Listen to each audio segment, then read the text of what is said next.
মা, আপনাদের 1 নম্বর আমল হলো অকরনা ফি বুয়ুতিকুন্না ওয়ালা তাবাররুজনা তাবাররুজাল জাহিলিয়াতিল উলা। গভীর রাত্রে হযরত আলীর বুকের ভিতরে ফাতেমার মাথা ফোঁপায় ফোঁপায় কাঁদতেছে। আলী বলে, ফাতেমা কান্দো কেন? বুকের মধ্যে মাথা দিয়া কান্দো কেন? বলে, স্বামী কান্দার কারণ হলো আল্লাহ আমার দোয়া কবুল করছে। সুবহানাল্লাহ কবেন না? হযরত আলী বলতেছে, সুবহানাল্লাহ, আল্লাহ দোয়া কবুল করছে, তাহলে কান্দো কেন?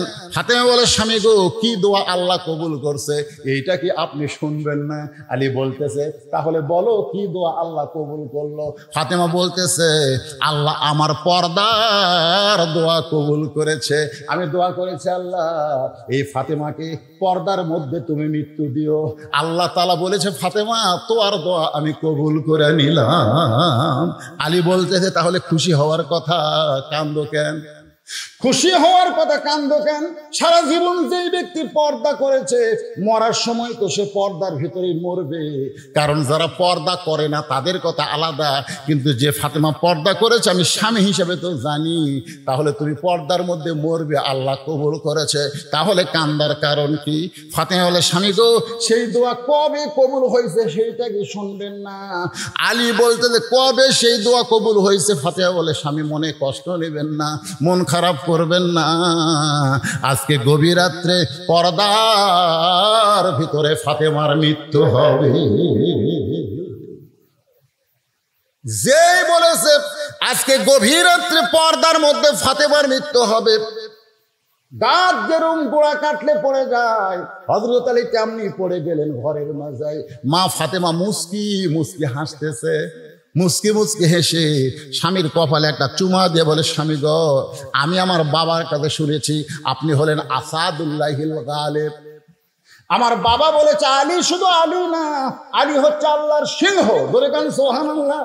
আমার বাবা বলেছে, আনা মাদিনাতুল ইলমি ওয়া আলিউ বাবুহা, আমি হচ্ছে ইলমের শহর, আলী হচ্ছে তার দরওয়াজা। আপনি হলেন জ্ঞানের সম্রাট, আপনি হলেন বিশ্ববীর, বিশ্ববীর আর জ্ঞানের সম্রাট হইয়া আমার মৃত্যুর খবর শুনে এমন করে আপনি পড়ে গেলেন কেন? আপনি কি জানেন না এই দুনিয়া থাকার জায়গা না, আসলে যাইতে হবে। স্বামীর কপালে চুমা দিচ্ছেন, গভীর রাত্রে যিনি মৃত্যুবরণ করবেন, যিনি মৃত্যুবরণ করবেন তিনি জীবিত মানুষকে বুঝাচ্ছেন, আপনি কি জানেন না আসলে যাইতে হবে। এখানে যারা বসে আছেন ভাই, আপনারা শূন্যস্থান পুরা করবেন, আমি যেই বলবো আসলে আপনারা বলবেন যাইতে হবে। বলতে পারবেন কি পারবেন না? আসলে এটা কি অন্তর থেকে বলেন?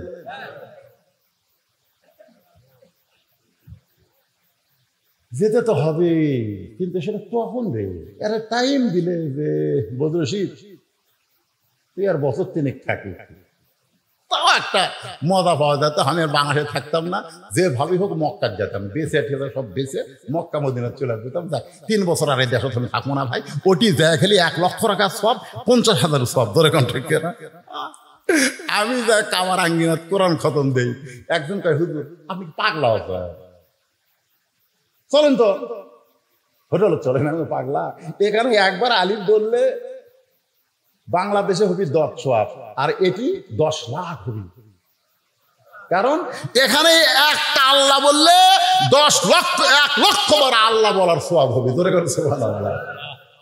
ওরা খালি যায় নামাজ খোঁজে, খালি কম্বল খোঁজে, বুঝলেন? আমার সাথে গেছিল, কয় যায় না দিবি, কোন জামায় কি দিবি, খালি এলে করতেছে মার্কেট।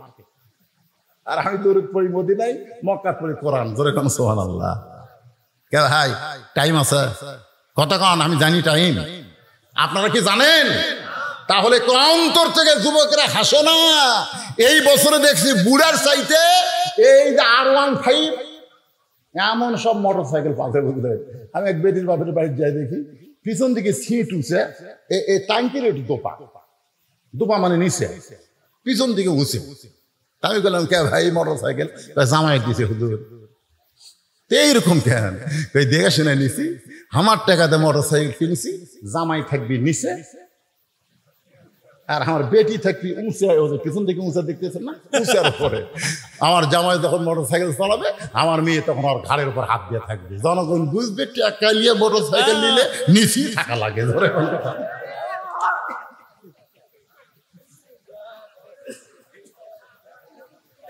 মনে হচ্ছে না, বলছে না? আসার সময় তো আমার গাড়ির সাথে মনে হয় একটা বাইজা দিচ্ছিলাম, ওরা হ্যাক ব্যাক বোঝো না, মানে হাইড্রোলিক ব্রেক। যতই বিপদ ধর্ম রে, এক সময় তোর হুঁশি আল্লাহ কাটা নিবি, ব্রেক ধরার টাইম হবি না। ধরে কোন কথা ঠিক কিনা? তাই সবাইকে লক্ষ্য করে আমরা সবাই একসঙ্গে বলবো, আসলে এই দুনিয়াতে এসেছি যারা, কখন যাব আমরা জানি না। ফাতেমা বলে, স্বামী এমন করে আপনি কাঁদবেন না। আপনি যদি এমন করে কাঁদেন তাহলে আমি মরে যাওয়ার পর আমার 3টা চাওয়া আপনি কেমনে পুরা করবেন? আলী আরো জোরে কান্দে, রে ফাতেমা, দুনিয়াতে গরিব ছিলাম বলে তুই কিছুই চাইলা না, আর মরার পরে তুমি কি চাইবা? ফাতেমা, হযরত আলী এত গরিব ছিল, একদিন আল্লাহর নবী জোহরের নামাজের পরে ফাতেমার দরজায়, আসসালামু আলাইকা ইয়া আহলাল, আসসালামু আলাইকুম ইয়া আহলাল বাইত। সঙ্গে সঙ্গে ফাতেমা দরজায় এসে কান্না শুরু করে দিলেন।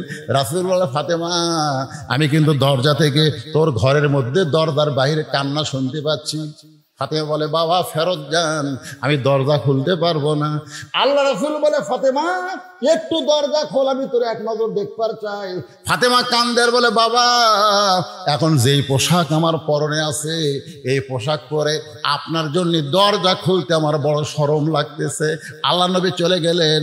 আসরের নামাজের পরে নবী এসে ফাতেমার দরজায় বললেন, মা আর পারলাম না, একটা নজর তোকে আমি দেখতে চাই, তোকে দেখার জন্য কলিজা ছটফটায়। ফাতেমা কান্দের বলে, বাবা এমন একটা পোশাক আমার পরনে, যেই পোশাক পরে আপনার জন্য দরজা খুলতে বড় শরম লাগে। আল্লাহ রাসূল গায়ের চাদর এক টানে খুলে জানলার পাশে গিয়ে বলে, ফাতেমা এই চাদরখানা তুই নে মা, এই চাদর পরে আমার জন্য তুই দরজা খুলে দে।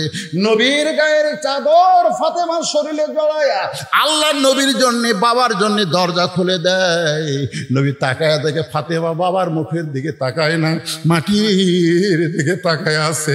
আল্লাহ রাসূল কান্দের বলে, ফাতেমা তোরে দেখার জন্য আমি চাদর দিয়ে ঘরের দরজা খুললি, তারপরেও আমার মুখের দিকে কেন তাকাস না, কেন তাকাস না?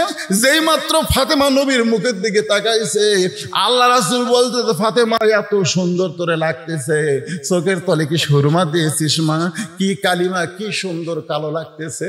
ফাতেমা কান্দার বলে, বাবা আজকে কয়েকদিন হলে না খাওয়ার কারণে আমার চোখের নিচে কালি পড়ে গেছে। আল্লাহ নবী ফাতেমার হাত ধরে বললেন, ফাতেমা এত কষ্টের পরেও আমার আলীরে তুই কিছু বলবি না, কারণ ধনী ধনী ছেলেরা তোকে বিয়ে করবার চাইছিল, আমিও বিয়ে দিবার চাইছিলাম, কিন্তু আল্লাহ আলীরে তোর জন্য পছন্দ করে যখন বলল, আমি তখন কি করব মা? ও ফাতেমা, যদি শান্তি পাবার চাস তাহলে 33 বার সুবহানাল্লাহ, 33 বার আলহামদুলিল্লাহ, আর 34 বার আল্লাহু আকবার জিকির কর, তোর দেহের ক্ষুধা চলে যাবে, আল্লাহ রূহের ক্ষুধা দূর করে দিবে।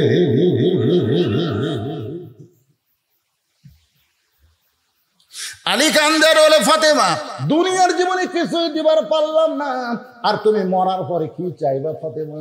বলে, 1 নম্বর চাওয়া হলো রাতের অন্ধকারে মৃত্যুবরণ করলাম, এ রাতের অন্ধকারই আমাকে দাফন করা লাগবে, দিনের বেলা বেপর্দা আলোর মধ্যে আমাকে দাফন করা যাবে না, এইরকম রাতের অন্ধকারই দাফন করা লাগবে। আমার চাওয়া হলো আমি মরে যাব, রাতের অন্ধকারই আমাকে দাফন করবেন। আমার 2 নম্বর চাওয়া হলো আমার কোনো জানাজার ব্যবস্থা করবেন না, আমার কোনো জানাজার ব্যবস্থা করবেন না। আলী বলে, ফাতেমা তুমি নবীর কলিজার টুকরা, লক্ষ মানুষ তোমার জানাজায় শামিল হবে, তুমি কেন জানাজা নিষেধ করো? ফাতেমা বলে, স্বামী গো, আমি এতদিন পর্দার মধ্যে থেকে আল্লাহর হুকুম আমল করার পরে বুঝতে পেরেছি, লক্ষ মানুষ যদি বলে ফাতেমা ভালো, আল্লাহ কিন্তু লক্ষ মানুষের দিকে তাকায় থাকবে না, আল্লাহ খালি আপনার মুখের দিকে তাকায় থাকবে। আপনি যদি বলেন ভালো না, তাহলে লক্ষ মানুষের দোয়া দিয়ে ফাতেমার এক তিল পরিমাণ লাভ হবে না। আর দুনিয়ার তামাম মানুষ যদি বলে ফাতেমা খারাপ, আর আপনি যদি বলেন আমার বউ ফাতেমা ভালো, এক স্বামীর মুখের সার্টিফিকেটে ফাতেমার জান্নাতের 8টা দরজা খুলে গেল। আমার মায়েরা, পদ্মার অন্তরে যারা আছেন মা, গ্রামের লোক আপনাকে ভালো কোক, দুনিয়ার লোক ভালো কোক, এইটা কোনো সময় আপনি চাবেন না। আল্লাহ রাসূল বললেন ফাতেমা, আল্লাহর পরে কাউকে যদি সেজদা দেওয়ার হুকুম থাকতো তাহলে প্রত্যেকটা মেয়েকে আমি বলতাম স্বামীর পায়ে সেজদা করে, কিন্তু আল্লাহ ছাড়া কাউকে সেজদা করা যাবে না। এই কারণেই বললাম স্বামীর পায়ে সেজদা করো না।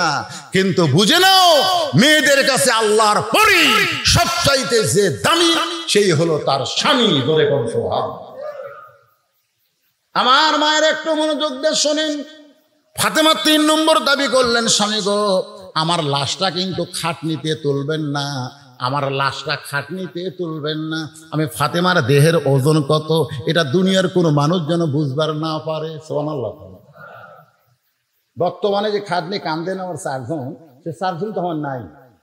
আমার বাবা যদি দুনিয়াতে জীবিত থাকতো, মরা মেয়ে লাশের খাটনি বাবা কান্দে নিবার পারত। আমার হাসান হোসেন যদি বড় হইতো তাহলে মায়ের লাশের খাটনি কান্দে নিবার পারত।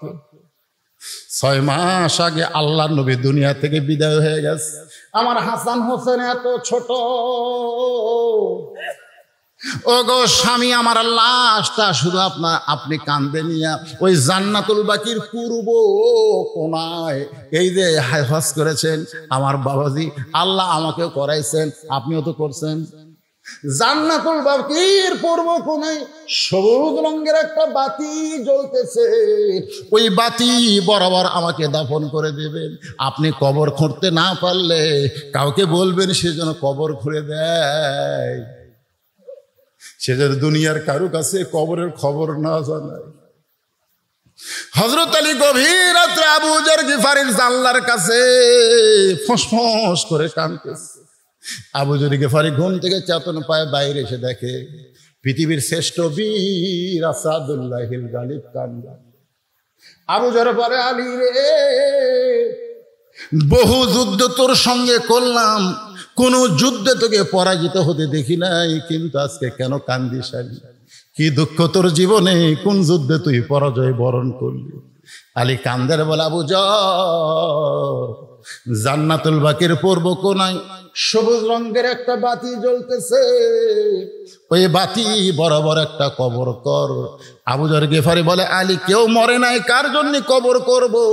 আর মরলে রাতের বেলা কেন করব? দিনের বেলা কি কবর খনন করা যাবে না?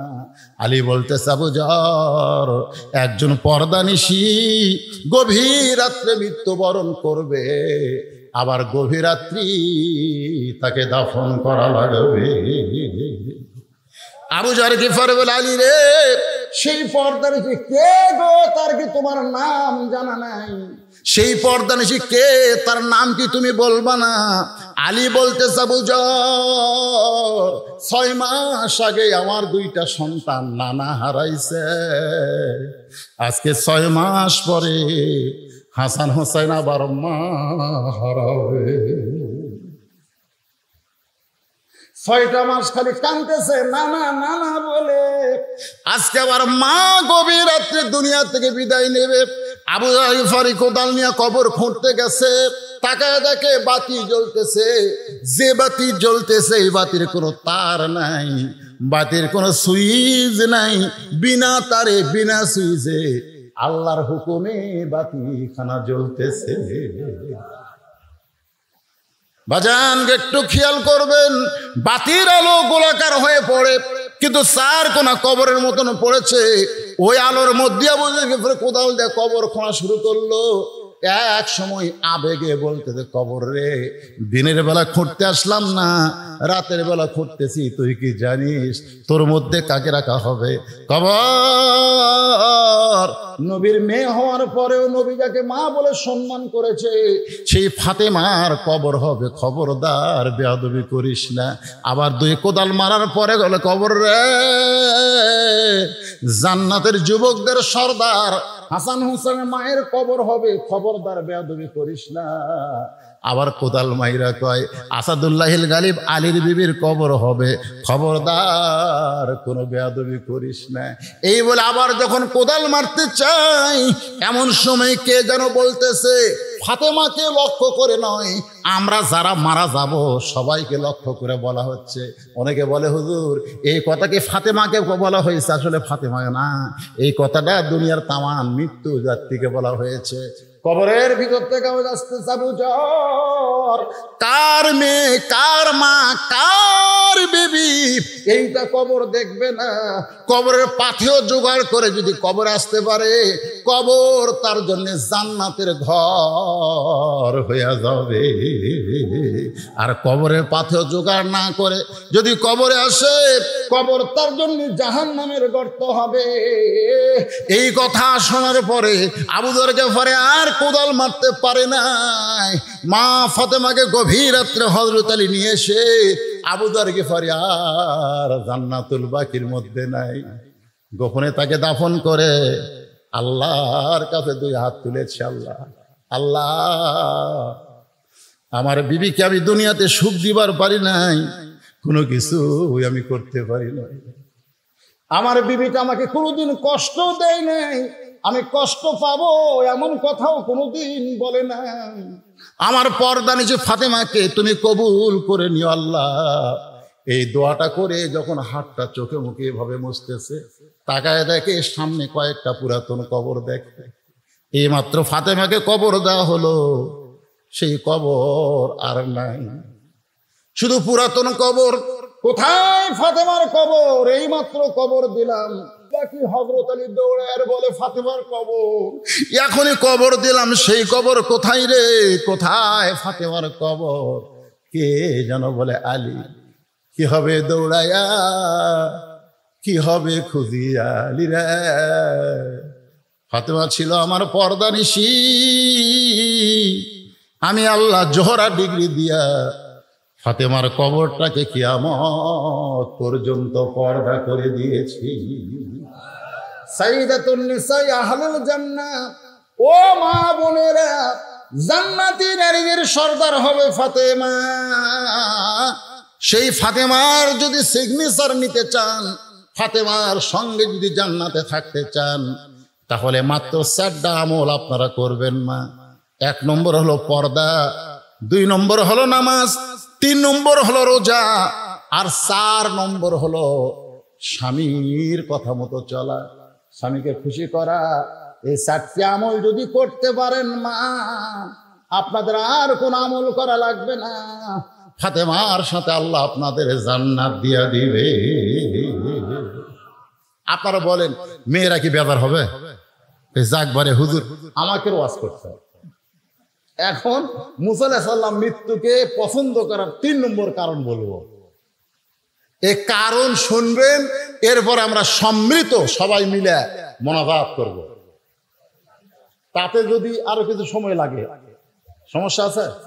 আমার বড় ভয় কি জানেন, আমি সভাপতি ভাই, আমি তাকে বললাম যে ভাইজান আপনি কি থাকবেন? না হুজুর আমি তো থাকা পারবো না, আমি শরীর খুব খারাপ। এই কথা কিন্তু বলছে, তাই বলেন না ভাই? আবার বলছে হুজুর আপনি 1টা পর্যন্ত ওয়াজ করে পারবেন? আমি ইনশাল্লাহ। আমি কিন্তু অসুস্থ ভাই, আমি অসুস্থ, কঠিন অসুস্থ। আমি খালি আপনাকে বসার সাইজ দেখেন, আমার হাতের দিকে তাকাই দেখেন, এগুলো সমস্ত ঘা একবারে স্কিন ডিজিজ হয়ে গেছে। বাংলাদেশে আর কোনো চিকিৎসা নেই, বাংলাদেশে কোনো চিকিৎসা নেই। ইন্ডিয়া যাওয়া লাগবে, কিন্তু আমার ভিসা দিচ্ছে না। আমি কোন তালিকার মধ্যে নাকি আছি, যাই হোক আমার ভিসা টিসা দিচ্ছে না। এখন আমি যাওয়ারও পারতেছি না। এখন খালি আল্লাহ রহমত আর আপনাকে দোয়া, আপনাকে দোয়া আর আল্লাহ রহমত। জনগণের কাছে আমি যখন ঘর থাকতে মনে হচ্ছিল আমি ওই পড়েই গেছিলাম ওই জায়গায়। হ্যাঁ, এত দুর্বল আমি।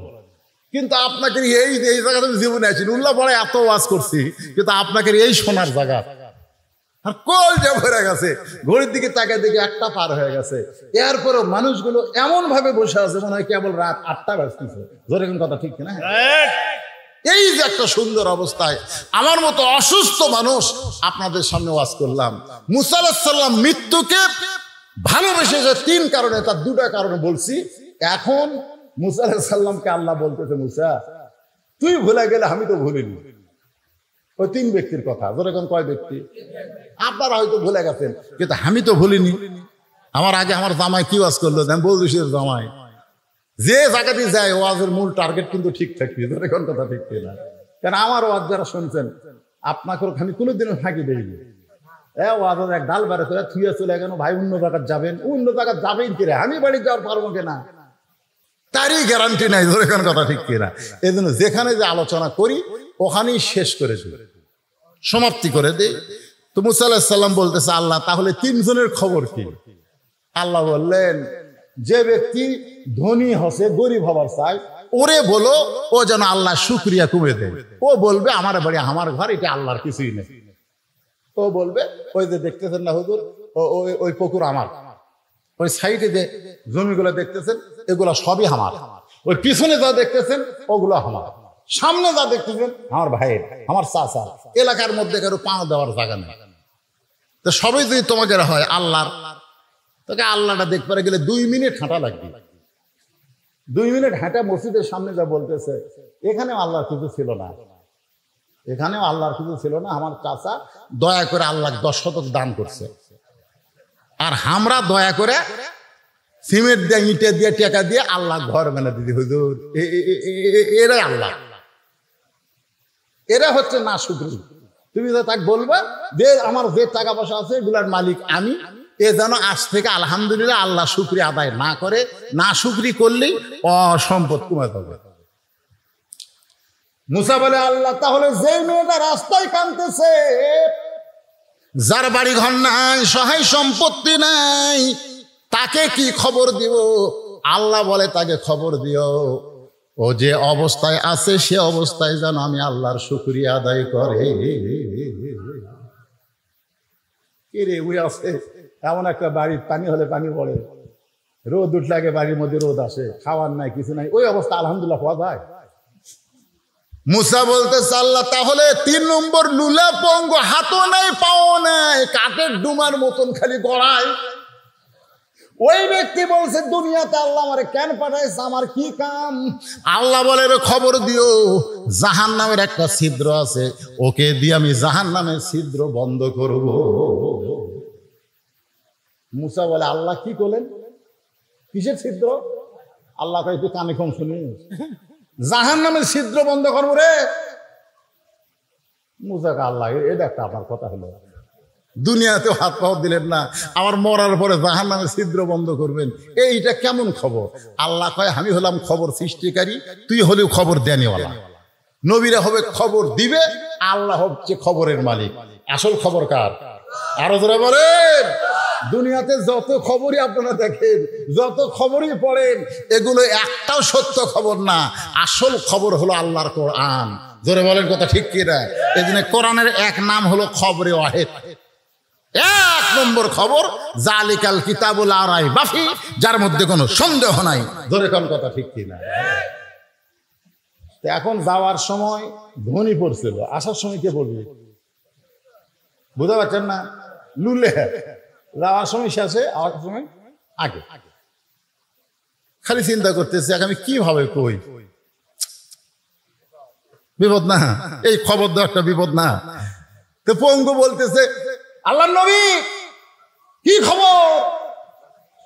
মুসা কাছে হাসতেছো, কি খবর? অবশ্যই ভালো খবর, আমার আল্লাহ কোনোদিন খারাপ খবর দেবে না। বলেন কি খবর? এরে কি হতে রে, আরো আদায় করা লাগবে নাকি?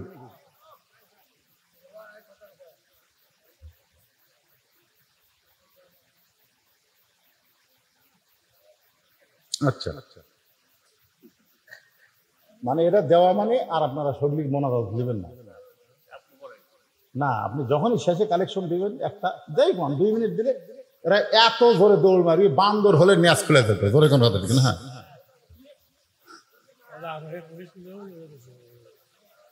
হ্যাঁ, কোনটা সেরা? আর ওয়াজ তো করতেছি, ওয়াজ আর করতেছি না মানে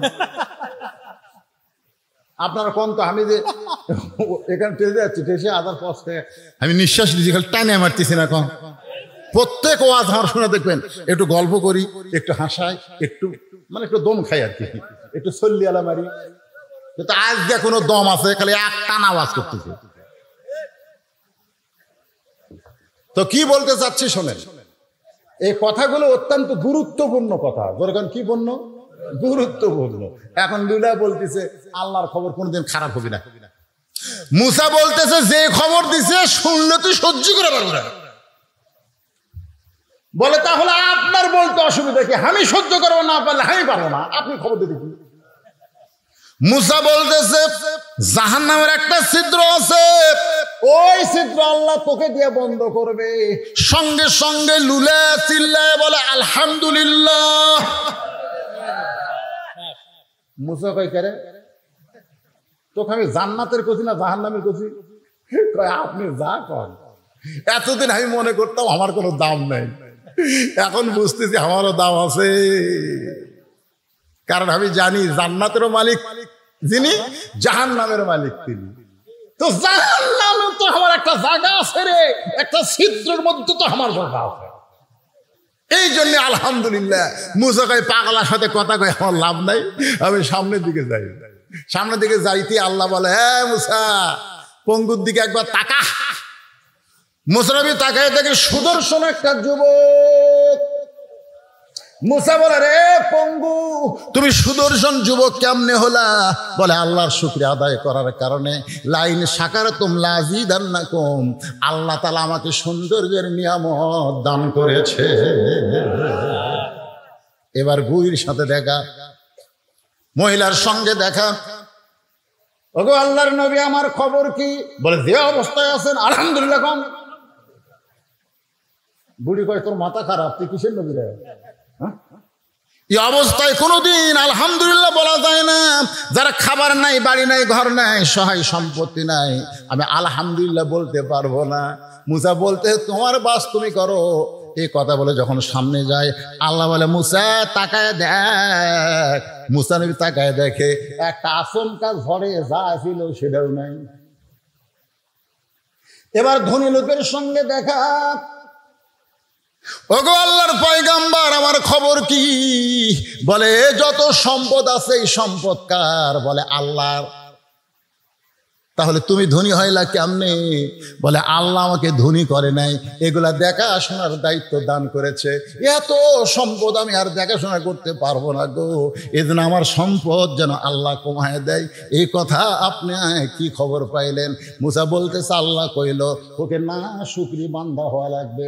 আলহামদুলিল্লাহ আল্লাহ শুকরিয়া আর করা যাবে না। বলে আমি আলহামদুলিল্লাহ ছাড়া আমি থাকতেই পারবো না।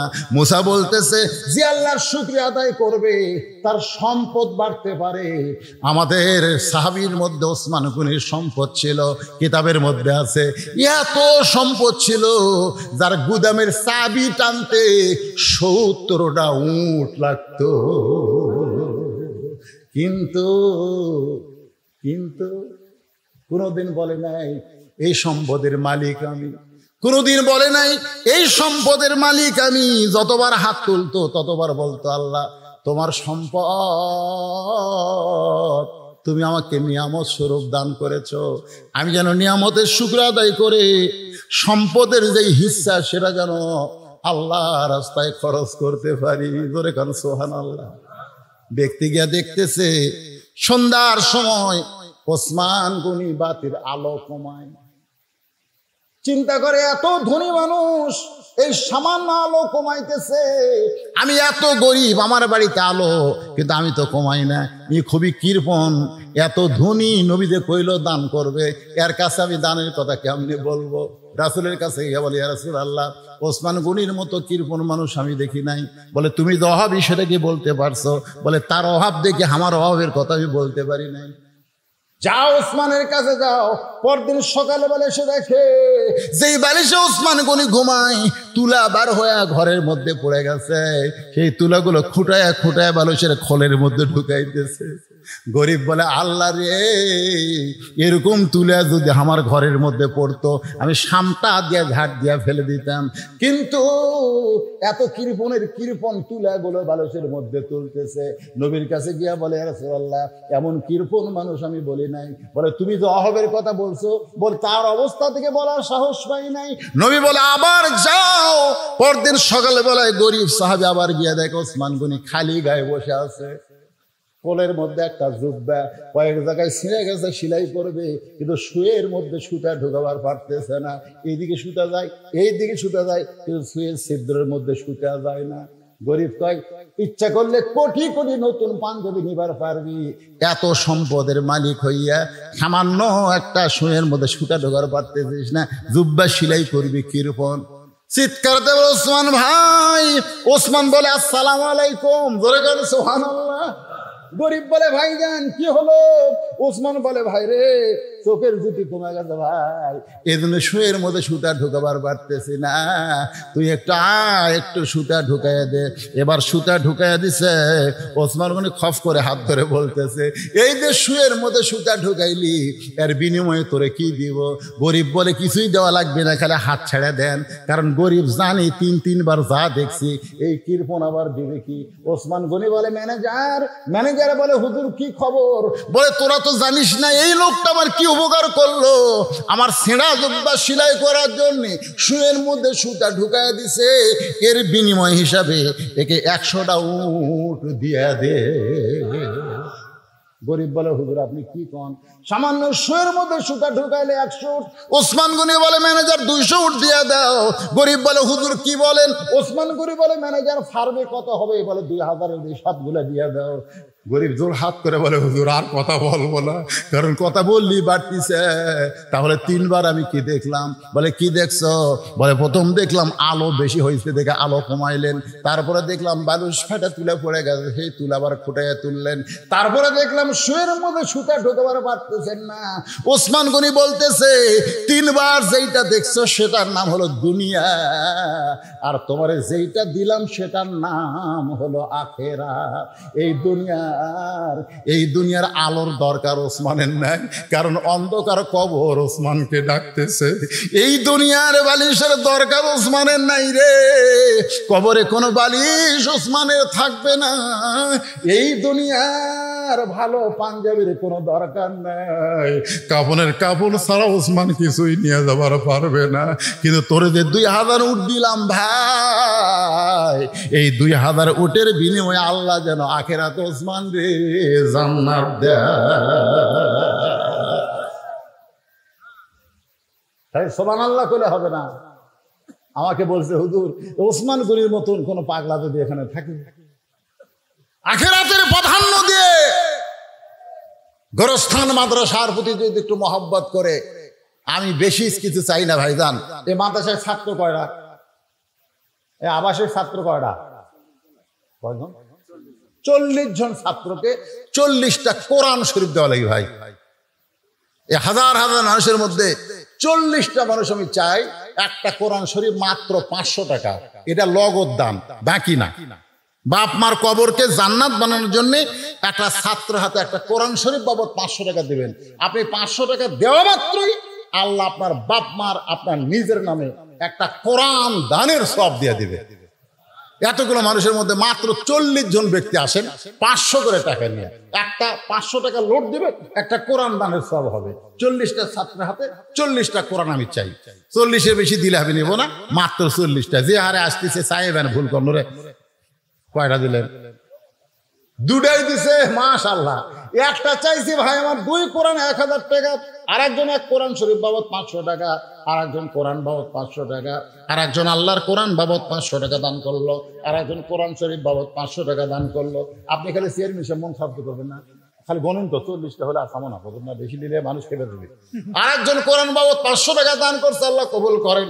আর একজন কোরআন বাবদ 500, আর একজন কোরআন বাবদ 500, আর একজন 500, আর একজন 500, আর একজন 500, আর একজন 500, আর একজন 500, 2 কোরআন বাবদ 1000, আর একজন কোরআন বাবদ 500, আর একজন আল্লাহর কোরআন বাবদ 500 টাকা দান করছে, আল্লাহ কবুল করেন, আল্লাহুম্মা আমিন। আর একজন কোরআন শরীফ বাবদ 500, আর এই যাইন আপনারা আপনারা যদি না দেন বসে থাকেন।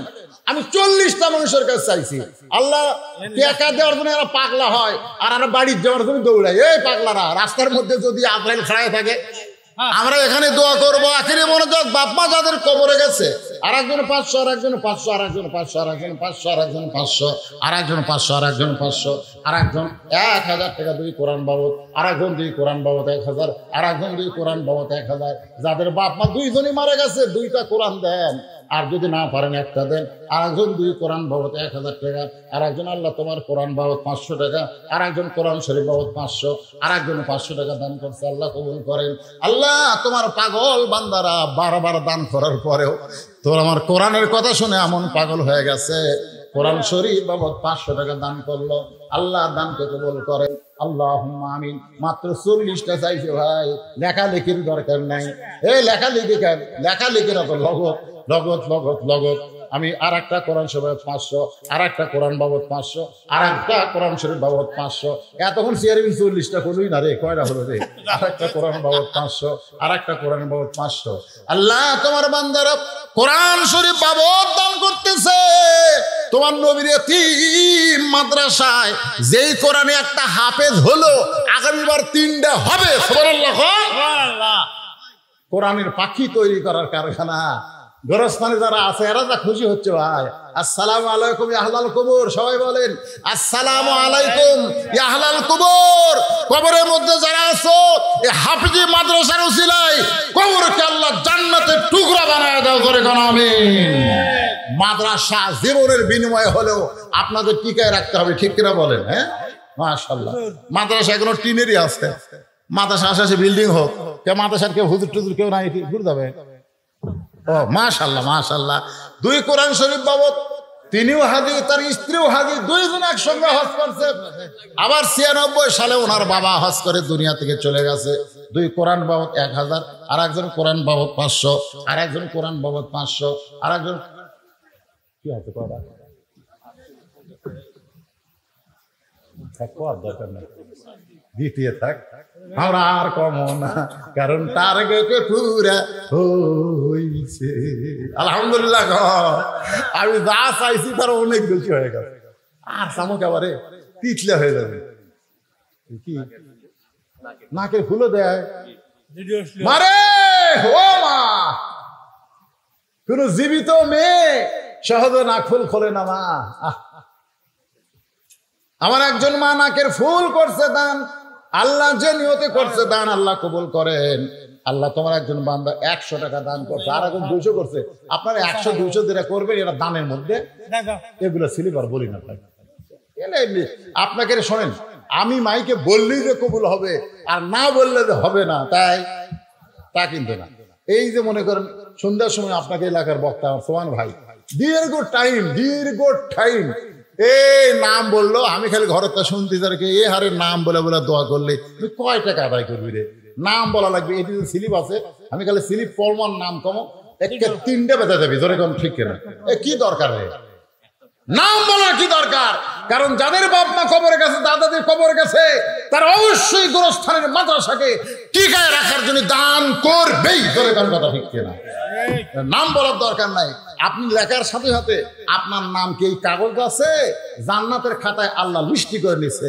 দানবীর কাকে বলে আর সাকিও হাবিবুল্লাহ।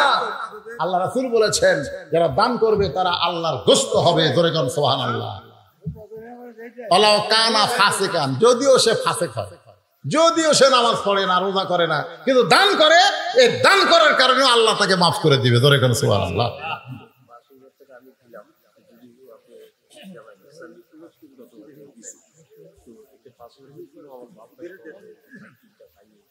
আগে জামায় দিয়েছে 10,000, আবার এমন গোপনে করতে হয়। হ্যাঁ হ্যাঁ, আমার হাতের মধ্যে দাওয়াত দিতে 5,000, 10টা কোরআন শরীফ বাবদ, এখানে তার বাপ মা ঘুমায়। আল্লাহ আল্লাহ, এমন মানুষকে বারবার খাদেম করার জন্য দুনিয়াতে আল্লাহ কবুল করো, মনে করো আমি। চেয়ারম্যান সাহেবের ওয়াশরুমের টাইম আছে, ভাষণ দিয়ে চলে গেছে, আপনার তাকে সভাপতি বানাচ্ছে, মনে করছে নাম কেউ আছে সভাপতি, কিন্তু না, আখেরি মোনাজাত পর্যন্ত উনি আছেন। আল্লাহ পাক ওনাকে এই সম্মান আরো দান করুক, ধরে কেন আমি নিয়ামতের শুকরিয়া আদায় করেছে, আল্লাহ তাকে আরো সম্মান দিন, আল্লাহ পাক কবুল করুক, ধরে কেন আল্লাহুম্মা আমিন।